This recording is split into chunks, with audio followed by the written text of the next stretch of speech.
ভোক্তা যদি প্রতারিত হন সেক্ষেত্রে 1611 এই হটলাইন নাম্বারে 24 ঘন্টা খোলা থাকে। এখানে যোগাযোগ করলে তাকে আইনগত যে সহায়তা সেটি দেওয়া হয়, প্রতিকার দেওয়া হয়। কসমেটিক্স আছে যেগুলোতে মেয়াদ উত্তীর্ণের তারিখও লেখা নেই, লেবেল দেওয়া নেই, অর্থাৎ সেগুলো ল্যাগেজ প্রোডাক্ট ওনারা বলছে। কিছু কিছু প্রোডাক্ট চকবাজার থেকে কিনে নিয়ে আসা হয় এবং কিছু কিছু প্রোডাক্ট এইখানে সরাসরি ভেন্ডর পৌঁছা দেয়, অথচ সেই প্রোডাক্টগুলোর গায়ে কোনো লেবেল নেই এবং আমদানিকারকের কোনো স্টিকারও নেই। ভোক্তা অধিকার সংরক্ষণ অধিদপ্তর মহাপরিচালক মহোদয়ের নির্দেশনায় আজকের এই বিশেষ অভিযান পরিচালনা করা হলো।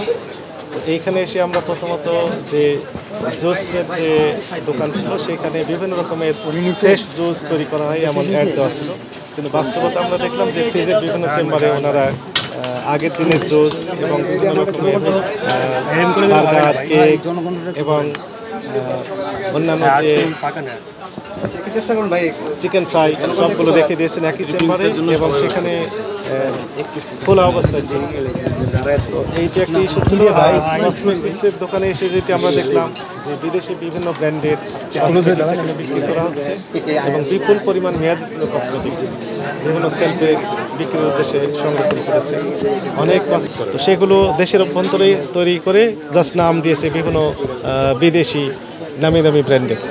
এই সকল অপরাধে 4টি প্রতিষ্ঠানকে 95,000 টাকা জরিমানা আরোপ করা হয়েছে এবং তাদেরকে কড়া ভাষায় সতর্ক করা হয়েছে। ভবিষ্যতে তারা যদি এরকম অপরাধ করতে থাকে তাহলে আইনের সর্বোচ্চ যে প্রয়োগ আছে সেটি করা হবে। জনস্বার্থে আমাদের এই ধরনের অভিযান অব্যাহত থাকবে। 20 40,000, আটটাতে 5,000, 45 আর এইখানে 50,000, 95,000 টাকা জরিমানা আরোপ করে দিয়েছে।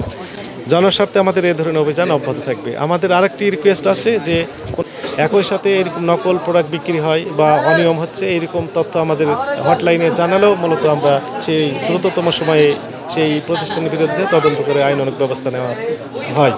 তো এটি ছিল আজকের।